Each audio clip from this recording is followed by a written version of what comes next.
BBMP news 9ಗೆ ಸ್ವಾಗತ. ಮೊದಲಿಗೆ ಮುಖ್ಯಾಂಶಗಳು. ಯಾಕಂದ್ರೆ ನಾವೆಲ್ಲ ಮಹಿಳೆಯರು, ನಮಗೆ ಬೇರೆ ಜಾತಿ ಇಲ್ಲ, ನಮಗೆ ಯಾವ ಪಕ್ಷ ಇಲ್ಲ, ಮಹಿಳಾ ಜಾತಿ ಒಂದೇ, ಮಹಿಳೆಗೆ ಶಕ್ತಿ ತುಂಬುವುದು ಒಂದೇ ನಮ್ಮೆಲ್ಲರ ಕನಸು, ನಮ್ಮೆಲ್ಲರ ಉದ್ದೇಶ. ಮಹಿಳೆ ಅಂತಂದ್ರೆ ನನಗೆ ಬಹಳಷ್ಟು ಹೆಮ್ಮೆ. ನನಗೆ ಕೆಲವೊಂದು ಸಲ ನನಗೆ ಹೇಳ್ತಾರೆ ಜನ, ನೀನೇನಮ್ಮ ಬರೀ ಮಹಿಳಾ ಪರವಾಗಿದೆಯಾ, ನೀನು ಫೆಮಿನಿಸ್ಟ್ ಅಂತ ಕೇಳ್ತಾರೆ. ಫೆಮಿನಿಸ್ಟ್ ಅಂದ್ರೂ ಕೂಡ ಪರವಾಗಿಲ್ಲ, ಮಹಿಳೆಯರು ಮುಖ್ಯವಾಹಿನಿಗೆ ಬರಬೇಕು. ಮಹಿಳೆ ಸ್ವಚ್ಛಂದವಾದಂತ ಸ್ವತಂತ್ರವಾದಂತ ವಿಚಾರಧಾರೆಗಳನ್ನ ಇಟ್ಕೊಂಡು ಸಮಾಜದಲ್ಲಿ ಬದುಕನ್ನ ಕಟ್ಕೊಳ್ಬೇಕನ್ನುವಂಥದ್ದು ನಮ್ಮ ಉದ್ದೇಶ, ನಮ್ಮ ಸರ್ಕಾರದ ಉದ್ದೇಶ.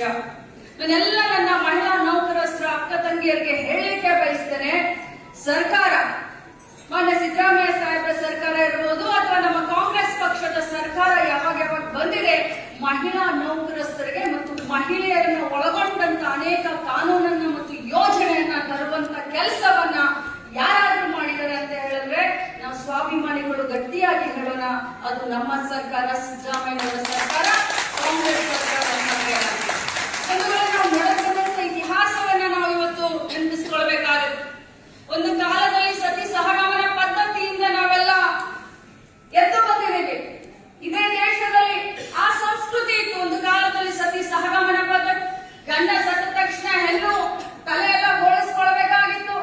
ಯಾವ ರೀತಿ ವನವಾಸವನ್ನ, ಯಾವ ರೀತಿ ಜೀವನವನ್ನ, ನರಕ ಯಾತನೆಯನ್ನ ಕಂಡಂತ ಈ ಹೆಣ್ಣು ಇವತ್ತು ನಮ್ಮ ಭಾರತ ದೇಶದ ಹೆಮ್ಮೆ ಮಗಳು, ಕರ್ನಾಟಕ ರಾಜ್ಯದ ಹೆಮ್ಮೆ ಮಗಳು, ಇವತ್ತು ಯಾವ ಮಟ್ಟಕ್ಕೆ ನಾವು ಮುಂದೆ ಬಂದಿದ್ದೀವಿ ಅಂತ ವಿಚಾರ ಮಾಡಿದಾಗ ಒಮ್ಮೊಮ್ಮೆ ನಮ್ಗೆ ಮನಸ್ಸು ಅನಿಸುತ್ತೆ. ಆದ್ರೆ ಈಗಿನ ಪ್ರಸ್ತುತ ಕಾಲಘಟ್ಟದಲ್ಲೂ ಕೂಡ, ಅದರಲ್ಲೂ ನೀವೆಲ್ಲರೂ ಕಲ್ತವರು, ಸ್ವಂತ ಶಕ್ತಿಯ ಮೇಲೆ ಸರ್ಕಾರದಲ್ಲಿ ಯಾವುದೋ ಒಂದು ಉದ್ಯೋಗದಲ್ಲಿ ತಾವು ಕೆಲಸವನ್ನ ಮಾಡ್ತಾ ಇದ್ದೀರಾ, ಇಷ್ಟೊಂದು ಸಂಘಟನೆಯಲ್ಲಿದ್ದೀರಾ, ಬಹಳಷ್ಟು ಕಾಮನ್ ಸೆನ್ಸ್ ಇದೆ ತಮಗೆ, ಬಹಳಷ್ಟು ಕಲ್ತಿದ್ದೀರಾ.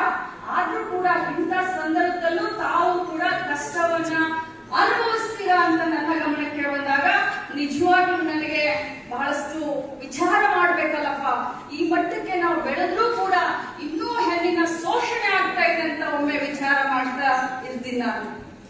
ಇವತ್ತು ನಾವು ಕಾನೂನನ್ನ, ಸರ್ಕಾರದಲ್ಲಿ ಅನೇಕ ಯೋಜನೆಯನ್ನ ನಾವು 3ನೇ ಮಹಡಿಯಲ್ಲಿ ಕ್ಯಾಬಿನೆಟ್ ನಲ್ಲಿ ಡಿಸಿಷನ್ ತಗೊಳ್ತೀವಿ, ಮಾಡ್ತೀವಿ. ಆದ್ರೆ ಆ ಸರ್ಕಾರಿ ಯೋಜನೆಗಳನ್ನ ಬೇರೆ ಮಟ್ಟಕ್ಕೆ ತೆಗೆದುಕೊಂಡು ಹೋಗಿ ಯಶಸ್ವಿ ಯಾರು ಮಾಡ್ತಾರೆ ಅಂತಂದ್ರೆ ಅದು ನೀವೆಲ್ಲ ಮಾಡ್ತೀರಿ ಅಂತ ಬಹಳಷ್ಟು ಹೆಮ್ಮೆಯಿಂದ ಹೇಳಲಿಕ್ಕೆ ಬಯಸ್ತೇನೆ.